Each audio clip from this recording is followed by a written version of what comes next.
Welcome to class.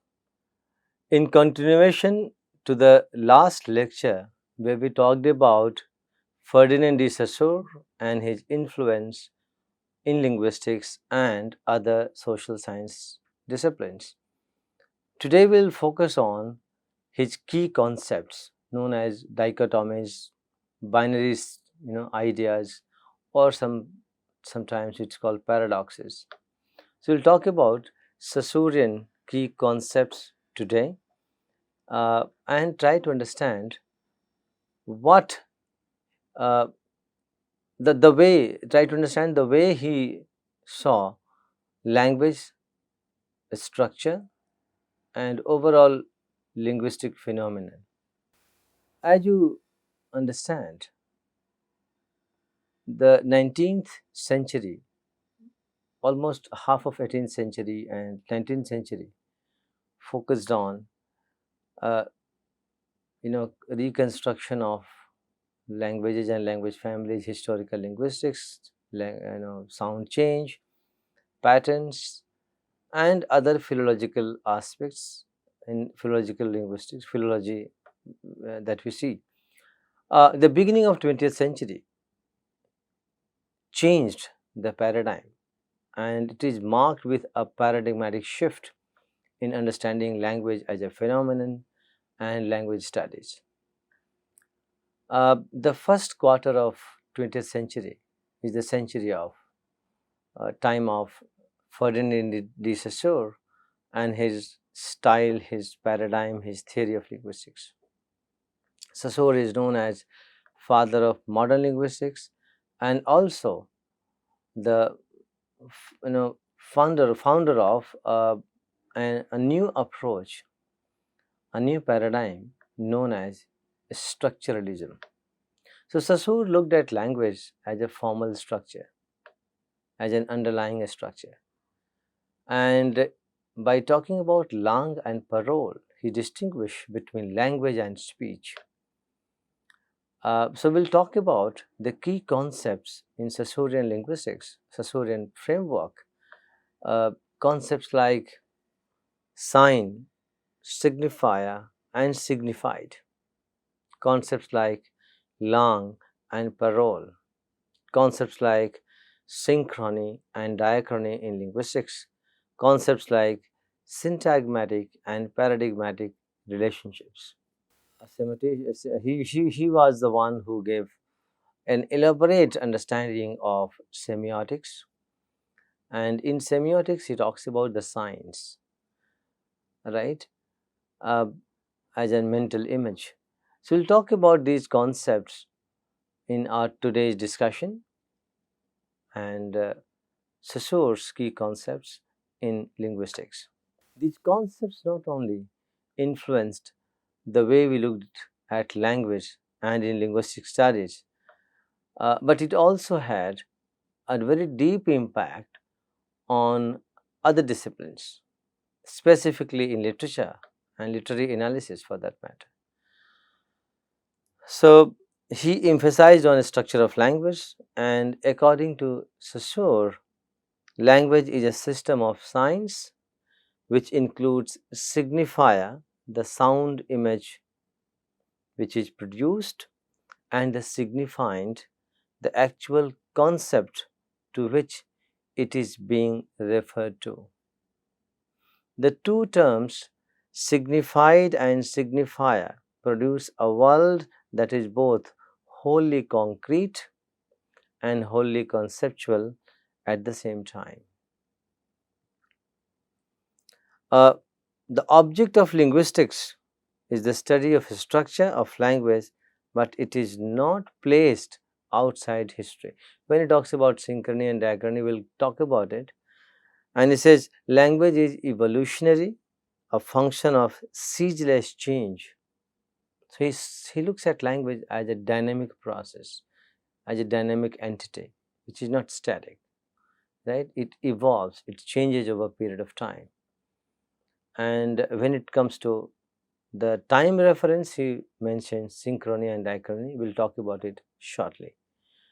Uh, so events occur within a language and a consequence The reciprocal state of terms after the event is not the same as it was before. He talks about continuous evolution and change.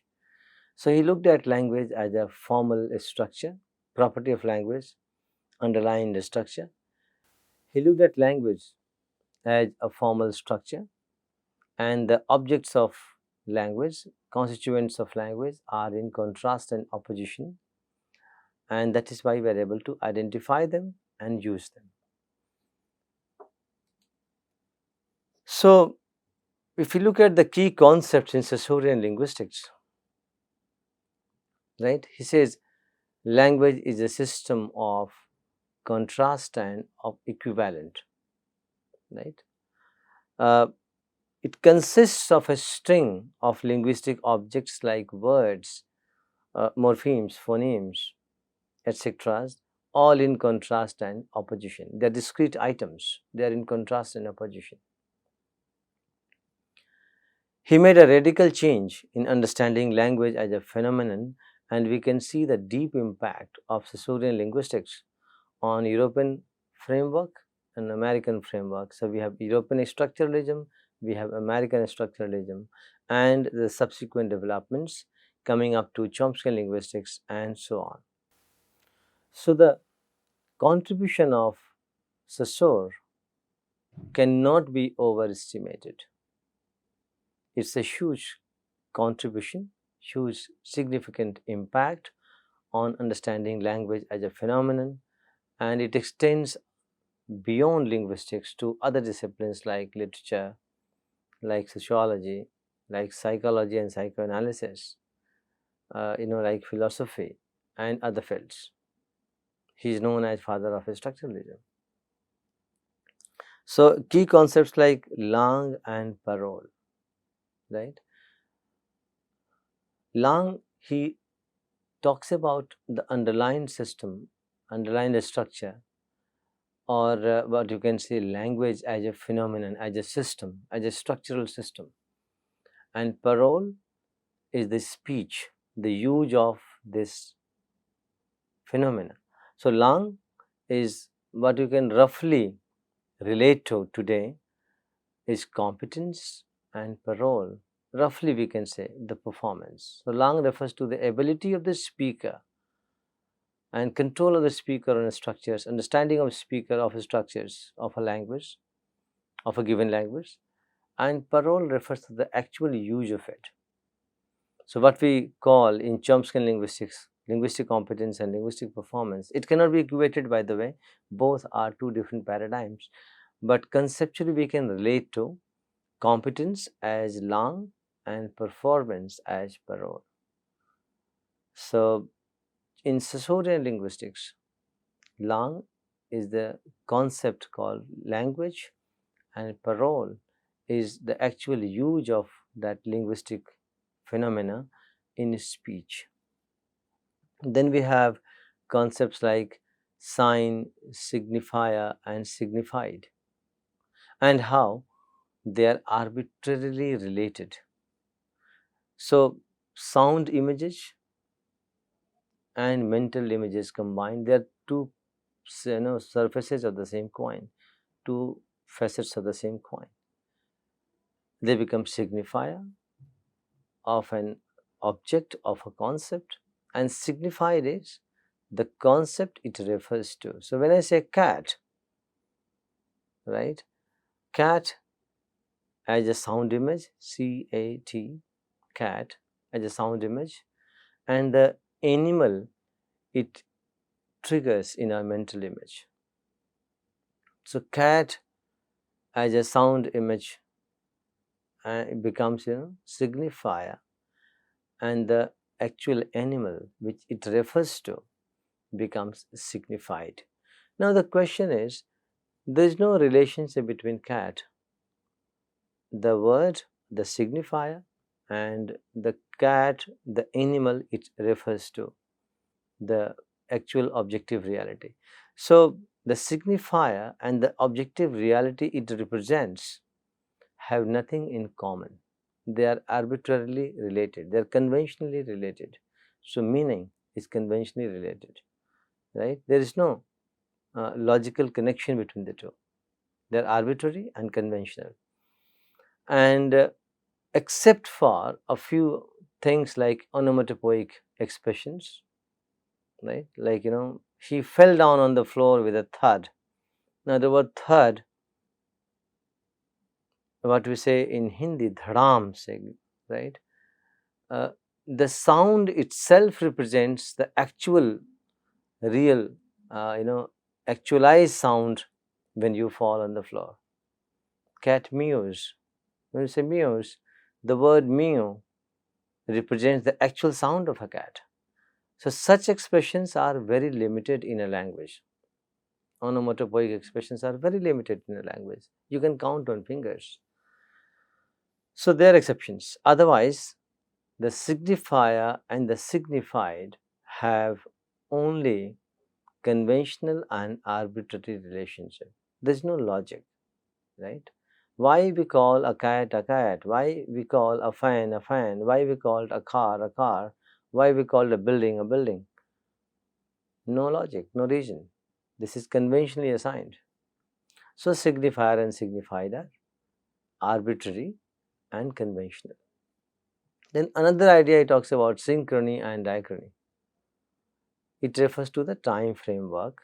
Synchrony and synchronic linguistics refers to understanding of language, study of language, a particular language at any given point of time.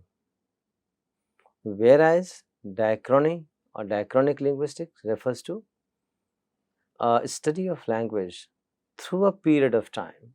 So, historical linguistics for that matter, we see sound change over a period of time in a particular language, diachronic linguistics. Then he talks about syntagm and paradigm, right? So, and talks about syntagmatic and paradigmatic relationships. What is syntagm? Syntagm is a linear sequence of linguistic objects, and paradigm, the similar category linguistic objects that can be replaced by one another in a context. So, they stand in contrast and opposition, and they can be replaced. So, they belong to the same category of linguistic objects. Syntagmatic, if you look at the axis, uh, syntagmatic is an horizontal axis, the linear sequencing of linguistic objects and the relationship which cannot be replaced. They cannot replace each other. But paradigmatic relationship, we see it on the x-axis vertical, where uh, you know uh, words or linguistic objects from the same category can be replaced. I like apple, I like an apple. So the relationship of I with like, with an, with apple, look at the constituents and the linear relationship. Their positions are fixed, right? This is syntagmatic relationship. When we say paradigmatic relationship, I can say I like mangoes. I can replace apple with mangoes, right? So this is paradigmatic relationship. It can be replaced. So apple is a fruit category, and I can have any fruit in that category. Or I can have I like movies, right? So this is paradigmatic relationship. And he says that language has a formal structure and should be studied in a structural perspective. So this is what Saussure and linguistics is all about. Let us go to each of these concepts one after the other.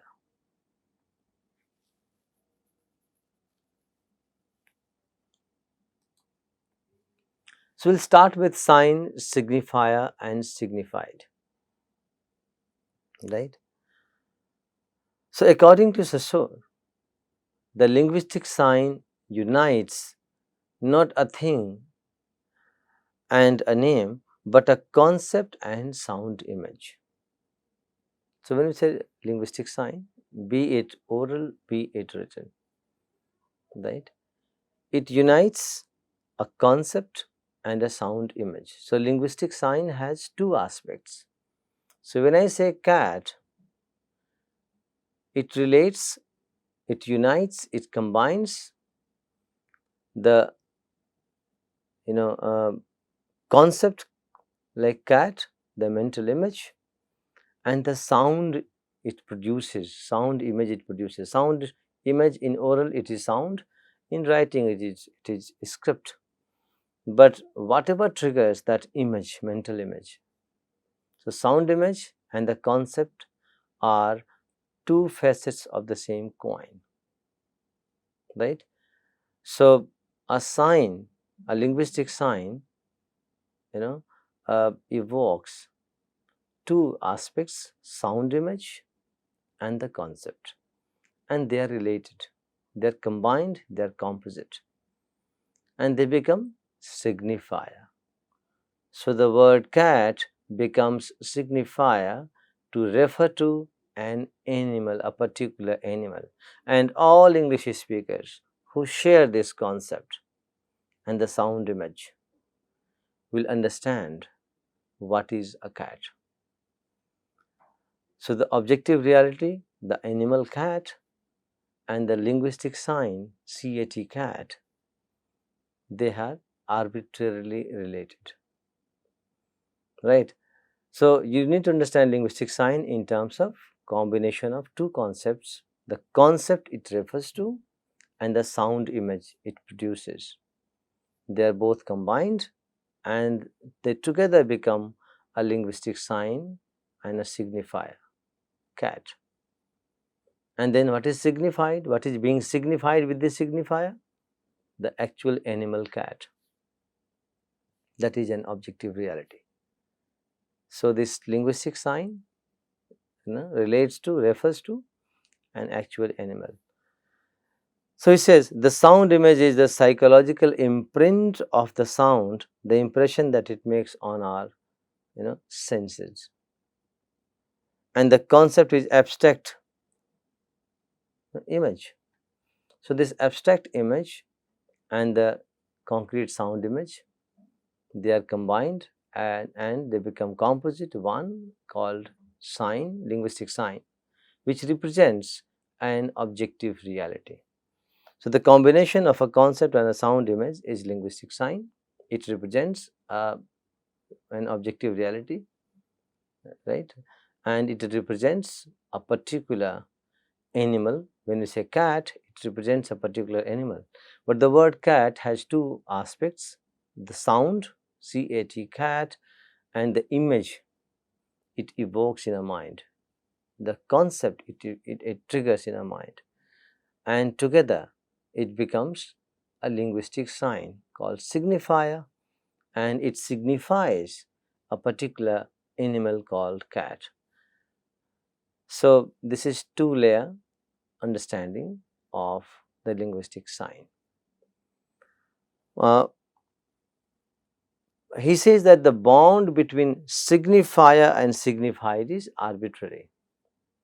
There is no logical connect between signifier, the linguistic sign, and what it actually represents. So I call a pen, but why do I call a pen a pen? Why do I call a fan a fan? There is no logical relationship, and this is in fact the reason why different languages will have different linguistic signs, different linguistic signifiers to represent the same signified, the same objective reality. So when I say pen in English, it becomes kalam in Hindi. I say fan in English, it becomes pankha in Hindi. But the objective reality remains the same, it doesn't change. What is changing is the signifier, and what remains constant is the signified, which is the objective reality. So pen is as an object is an objective reality, but it can be represented with different linguistic signs in different languages, different signifiers in different languages. But the relationship between the objective reality, and that is why the relationship between this objective reality and the signifier are arbitrary and conventional, and the speakers of that particular language understand these signifiers and that is why they are able to relate to the signified. So, this is about sign, signifier, and signified.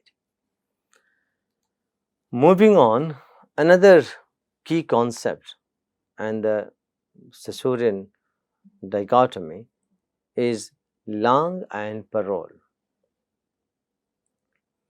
Now, roughly, if you translate these two terms, langue and parole, they refer to language and speech. So, language as a phenomenon, language as a structural reality, and speech, the actual use of it, the actual product. So, speech is the product of language, and he assigns two levels. One level is langue, right, which is shared by all speakers of the same community, of that speech community, and parole is individual, right, the actual use of it. Now, if you recall, we talked about linguistic competence and linguistic performance in Chomsky linguistic framework. We talked about communicative competence in Delheim's framework. So, both of these theoretical approaches have a connection with Saussurean idea of langue and parole, language and speech, which later in Chomsky linguistics you know is as competence, which is the underlined structural system, right? And every human child born is endowed with that, has capacity to acquire a language, and that tacit knowledge is called linguistic competence. And we can roughly relate to this idea, though the technical there is a technical difference between what Chomsky calls linguistic competence and what Saussure calls langue, but they can be broadly related because they refer to underlined linguistic phenomenon, and parole is the actual use of it. So, langue corresponds to the common meaning of language, and the pair langue and parole is properly expressed in English as language and speech. So, langue primarily refers to language as a general phenomenon, right, or to the human ability to have language.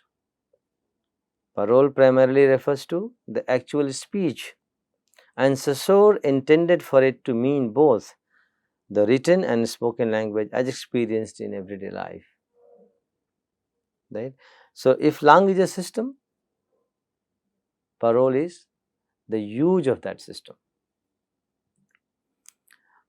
Therefore, parole, unlike langue, is as diverse or varied as number of people who share a language and number of utterances and attempts to use that language.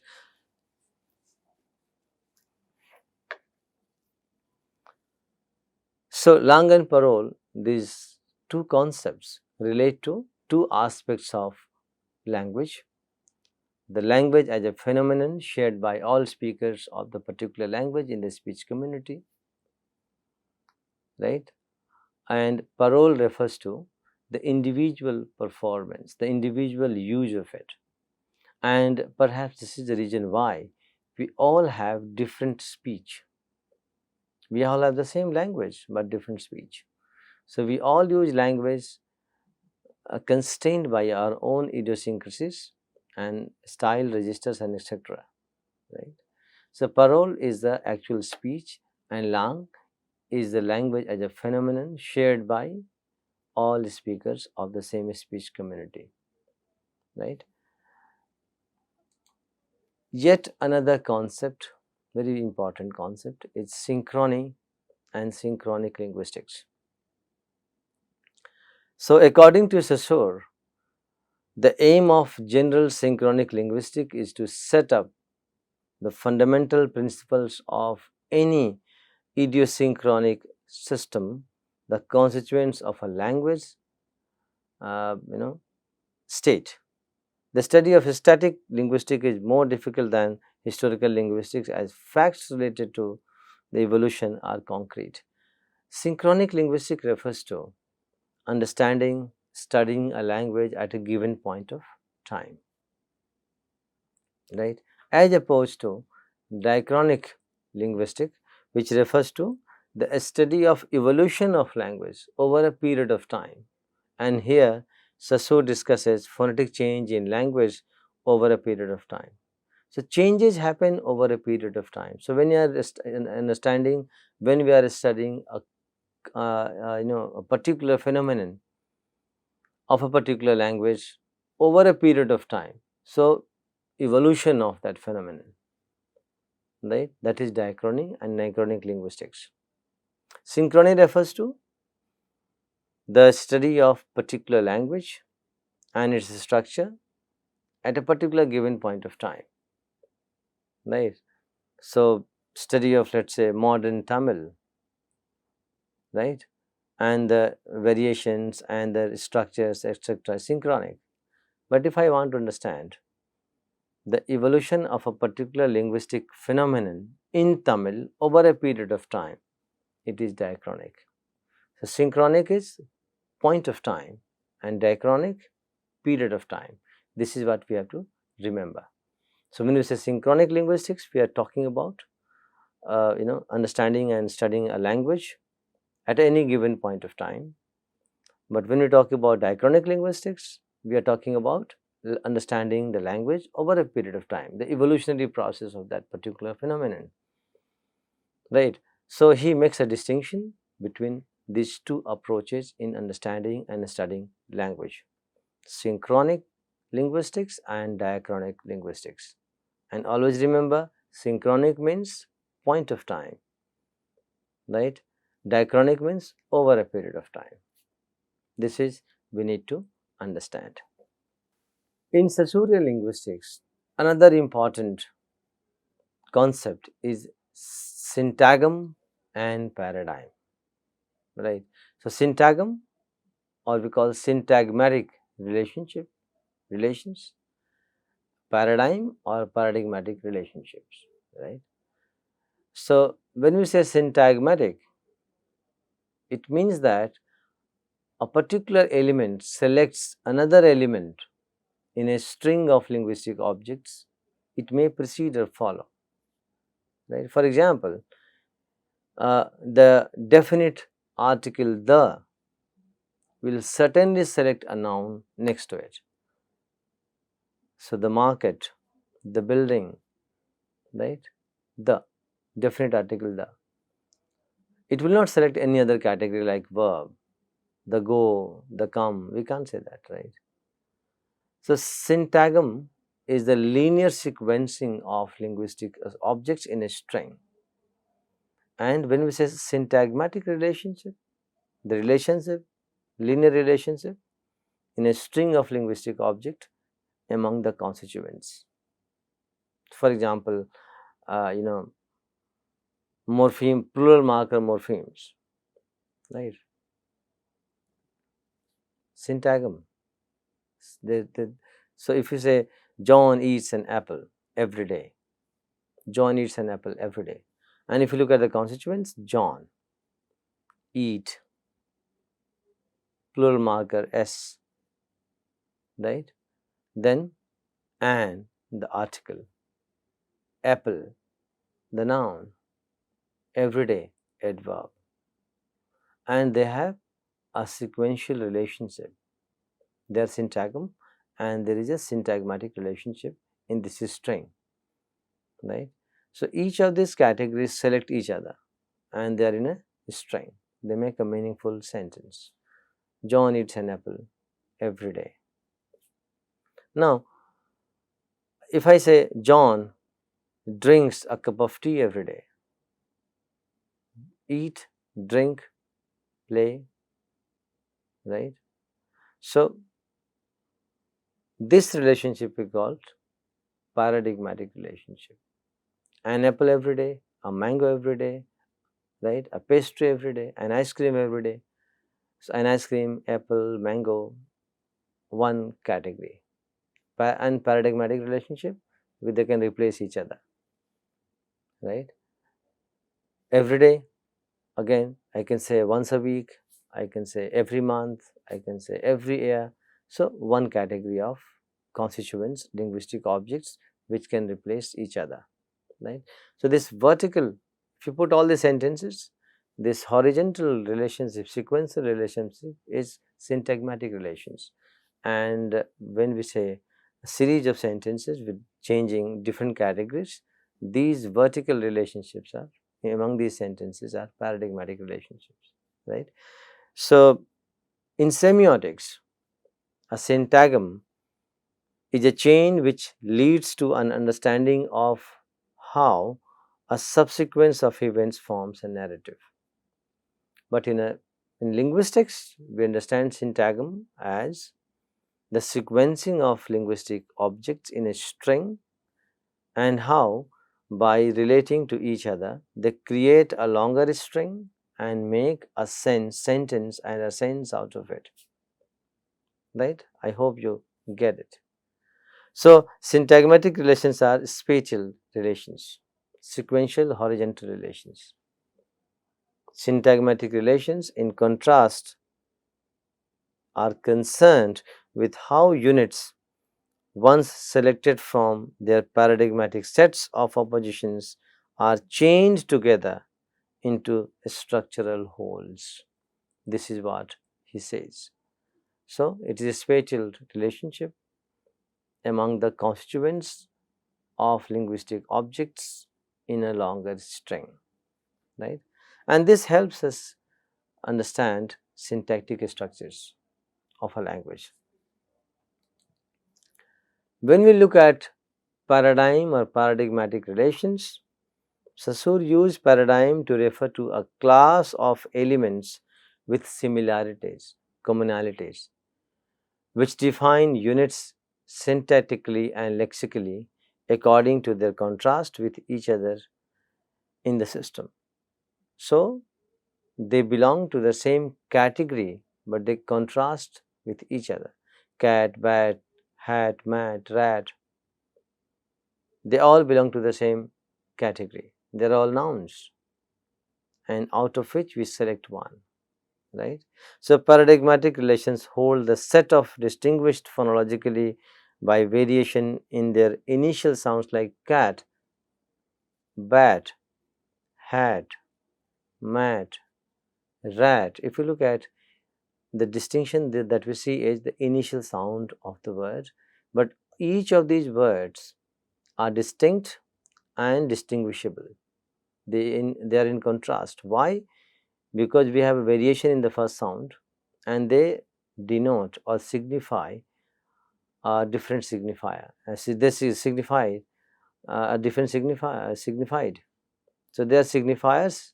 They signify a different signified, like cat, bat, rat, hat, mat, etc. Or they can be morphologically distinguished as come, comes, coming, came, right?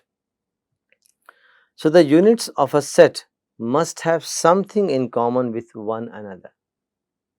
If you are going talking about paradigmatic relationship, so they belong to the same paradigm, same set, but each of these signifiers are distinct and distinguishable, right? They must be distinguished from each other and would collapse into a single unit which could not constitute a set. If they are not distinguished, then they will collapse into a single unit. Of course, they will collapse into a single unit. How do we understand that cat is different from mat is different from bat is different from hat is different from rat? Because of change in the initial sounds, and they are all distinct signifiers, right?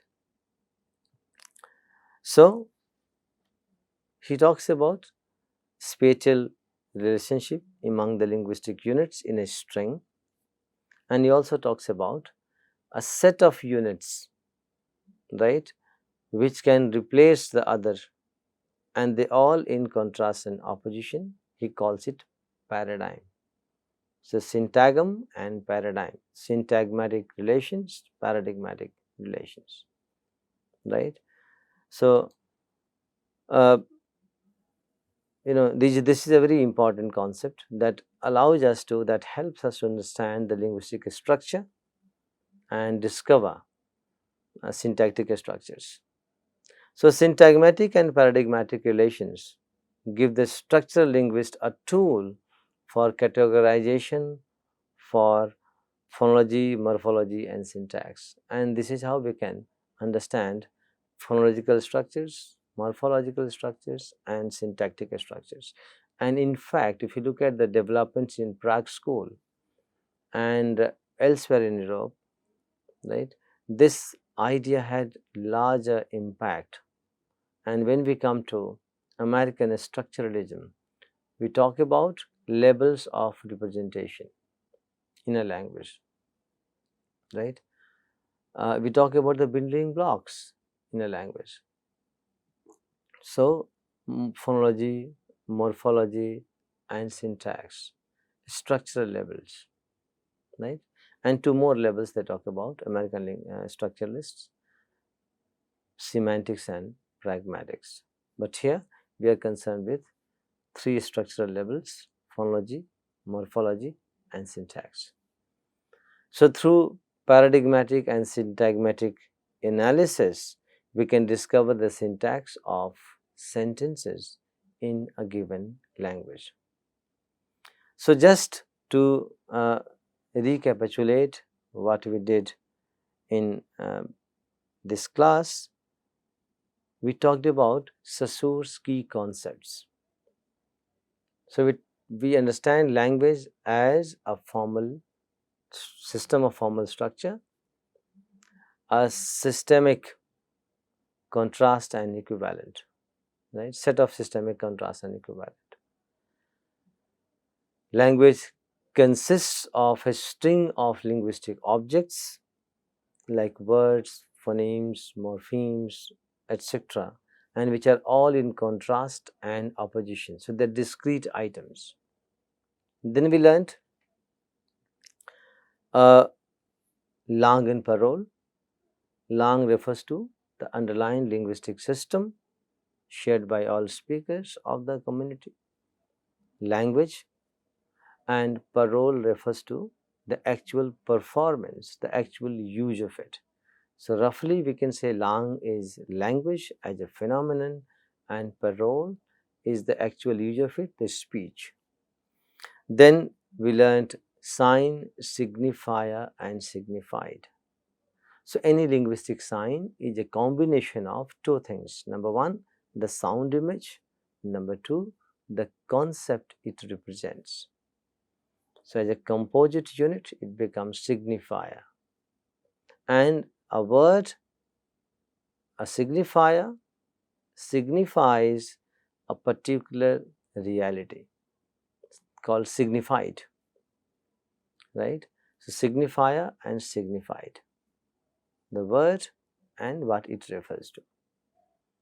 But the relationship between the word as signifier and what it refers to, the signified, are arbitrary and conventional.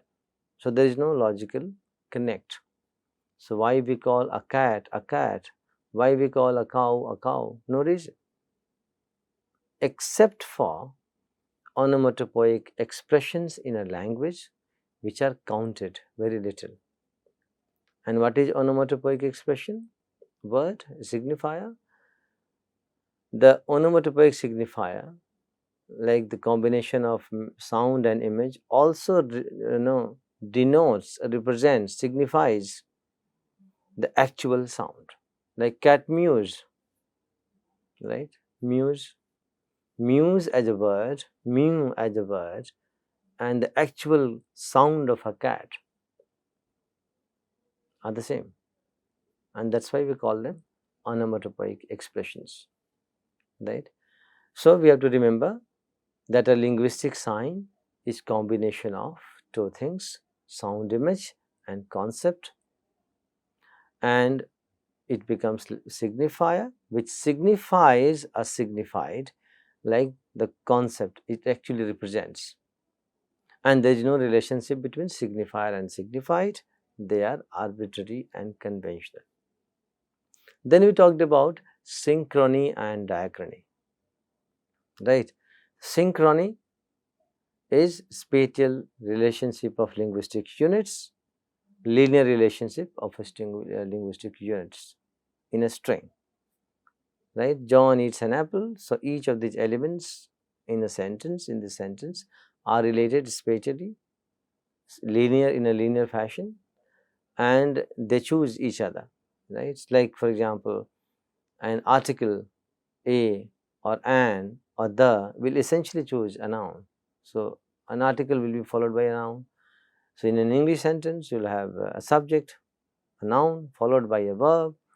Then, so this is the sequential relationship, spatial relationship called syntagm. So how small things, small units combined together in a string form a larger unit. In semiotics and literature, we study how smaller concepts together create a whole narrative, right? Paradigmatic relationship,